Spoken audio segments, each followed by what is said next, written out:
Hello everyone. আজিৰ ভিডিঅ'টোত আপোনালোকলৈ মই কেইটামান ইম্পৰ্টেন্ট idioms and phrases লৈ আহিছো। এইকেইটা সিলেক্টেড হয় বিভিন্ন ধৰণৰ পৰীক্ষা যেনে JEE, ADRE, আসাম পুলিচ আৰু ধৰি লওক SSC এইবিলাক পৰীক্ষাত আহি থকা যিবিলাক ইম্পৰ্টেন্ট idioms and phrases আছে সেইখিনি মই সিলেক্ট কৰি আপোনালোকৰ বাবে লৈ আহিছো।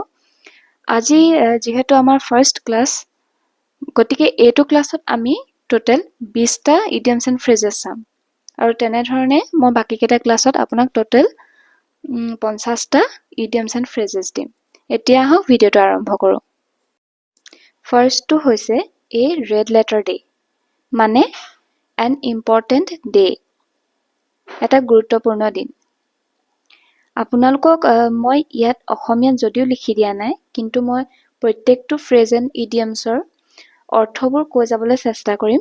যদি আপোনালোকে কিবা নুবুজে মোক কমেন্টত সুধিব পাৰিব আৰু মই কমকে phrase and idioms খিনি দিয়াৰ অৰ্থ এটাই যদি মই একেটা ভিডিঅ'ত আপোনালোকক 50টা phrase and idioms দি দিওঁ তেনেহলে আপোনালোকৰ মনত ৰাখিবলৈ অলপ দিগদাৰ হ'ব। এতিয়া আপোনালোকে প্ৰথম আজি যি 20টা আমি আলোচনা কৰিম সেইকেইটা যিমান পাৰে মনত ৰাখিবলৈ চেষ্টা কৰিব। তাৰ পিছত আমি নেক্সট 20টা চাম। এতিয়া আহক 2 নম্বৰটো চাওঁ। To flog বা beat a dead horse অৰ্থ একেটাই to attempt to do the impossible অসম্ভৱ কিবা এটা কৰিবলৈ চেষ্টা কৰাটোক beat a dead horse বুলি ক'ব পাৰি বা to flog। ঠিক আছে, এতিয়া আহক 3 নম্বৰটো চাওঁ।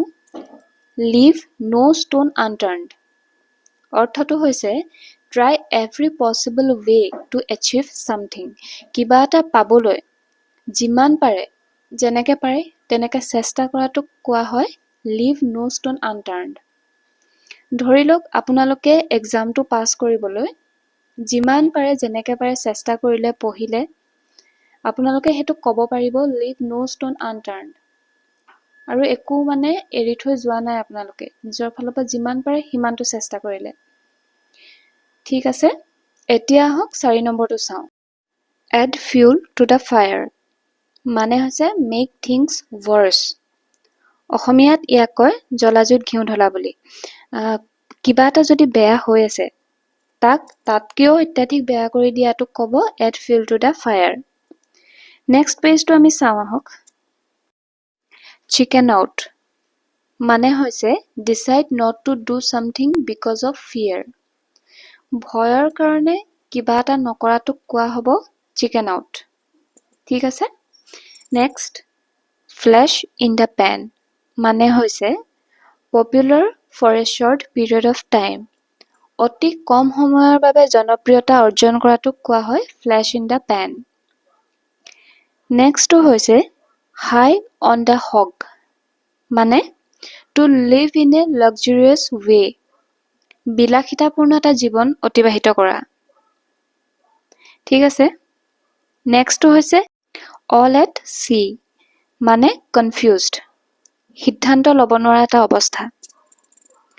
নেক্সট আমি 9 নম্বৰটো চাওঁ আহক। null and void এইটো খুব ব্যৱহাৰ হৈ থকা এটা ফ্ৰেজ আপোনালোকে নিশ্চয় শুনিছে। ইয়াৰ অৰ্থটো হৈছে invalid। ঠিক আছে, নেক্সট a dark horse মানে an unexpected winner কেতিয়াবা এনেকুৱা হয় নহয় কিবা স্পৰ্টছতে হওক কিবা কম্পিটিশনত হওক নভবা এজন জিকি যায় তেনে ক্ষেত্ৰত কোৱা হ'ব a dark horse। ঠিক আছে, 11 নম্বৰটো হৈছে a dime a dozen মানে very common সাধাৰণতে হৈ থকা মানে কমন আৰু। 12 নম্বৰটো হৈছে a piece of cake মানে very easy task বহুত কিবা এটা ইজি কাম এটাক a piece of cake বুলি কোৱা হয়। এটো সচৰাচৰ ব্যৱহাৰ হৈ থকা এটা ফ্ৰেজ হয় নিশ্চয় আপোনালোকে শুনিছে বহুতে হয়তো জানেও তথাপি নজনা সকলৰ বাবে মই কৈ দিছো। ঠিক আছে, next get into hot water মানে to get into trouble বিপদত পৰা ট্ৰাবলত ফচি থকা সেইটো কোৱা হয় get into hot water. এইখিনি খুব ইম্পৰ্টেণ্ট কিন্তু দেই, আপোনালোকে পৰাপক্ষত ভিডিঅ'টো চাই যাওঁতে মনত ৰাখি যাবলৈ চেষ্টা কৰিব। যিমানে বেছি পঢ়িব, যিমানে ৰিভাইজ দিব, সিমানে আপোনালোকৰ ক্লিয়াৰ হ'ব, ব্ৰেইনত বহি যাব বস্তুখিনি, আৰু পৰীক্ষাত কনফিউজ হোৱাৰ চান্সটো বহুত কম থাকিব। 14টো হৈছে ইন এ নাটশেল। এইটো এটা খুব ব্যৱহাৰ হৈ থকা ফ্ৰেজ হয়, হয়নে?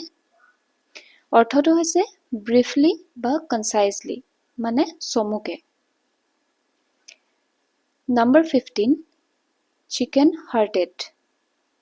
চিকেন হাৰ্টেড মানে হৈছে কৱাৰ্ডলি, ভয়াতুৰ।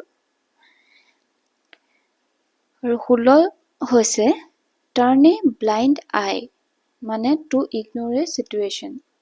কিবা এটা চিটুৱেশ্যনক ইগনোৰ কৰি দিয়াটো হৈছে টাৰ্ণ এ blind I.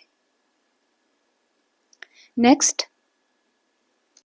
A cake walk, মানে এন ইজি এচিভমেণ্ট। সহজতে কিবা এটা এচিভ কৰাটোক কোৱা হয় এ কেক ৱাক। নম্বৰ 18 কাট কৰ্নাৰ্ছ। কাট কৰ্নাৰ্ছ মানে হৈছে টু ছেভ মানি। পইচা সঞ্চয় কৰাটোক কাট কৰ্নাৰ্ছ বুলিও কোৱা হয়।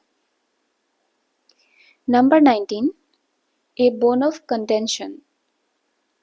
এইটো বিশেষকৈ APSCৰ বাবে প্ৰিপাৰেশ্যন কৰি থকা সকলৰ বাবে বেছি এটা জানিবলগীয়া ফ্ৰেজ হয়, কাৰণ IRত বা ইণ্টাৰনেশ্যনেল ৰিলেশ্যনছত এইটো সঘনাই ব্যৱহাৰ হৈ থকা এটা ফ্ৰেজ হয়। এ বন অফ কণ্টেনশ্যন মানে হৈছে কজ অফ ডিছপিউট। ডিছপিউট বা কাজিয়া এখনৰ কাৰণ। Last one for today, and it's a very easy phrase, bed of roses. এইটো সৰুতে আপোনালোকে যেতিয়া গ্ৰামাৰ পঢ়িছিলে তেতিয়াও পাইছিলে। বেড অফ ৰজেছ মানে হৈছে এন এনজয়েবল চিটুৱেশ্যন। এটা এনজয় কৰিব পৰা এটা চিটুৱেশ্যনকে বেড অফ ৰজেছ বুলি কোৱা হয়। আজিলে ইমানখিনিয়ে ফ্ৰেজ এণ্ড ইডিয়মছ আমি আলোচনা কৰিম। নেক্সট ভিডিঅ'ত মই বাকীকেইটা ফ্ৰেজ এণ্ড ইডিয়মছ আপোনালোকৰ বাবে লৈ আহিম। আশা কৰোঁ আপোনালোকে যিখিনি মই আজি ক'লোঁ এইখিনি বুজি পাইছে, আৰু যদি কিবা বুজিবলগীয়া আছে তেনেহ'লে আপোনালোকে মোক নিশ্চয়কৈ সুধিব পাৰে। গতিকে আজিলৈ ইমানেই, আৰু আপোনালোকে মোৰ টেলিগ্ৰাম চেনেলটো জইন কৰি ল'ব পাৰে। এডুট্ৰাষ্ট বুলি চাৰ্চ কৰিলে আপোনালোকে পাই যাব। আজিলৈ ভিডিঅ'টো ইমানতে সামৰিছোঁ। Thank U.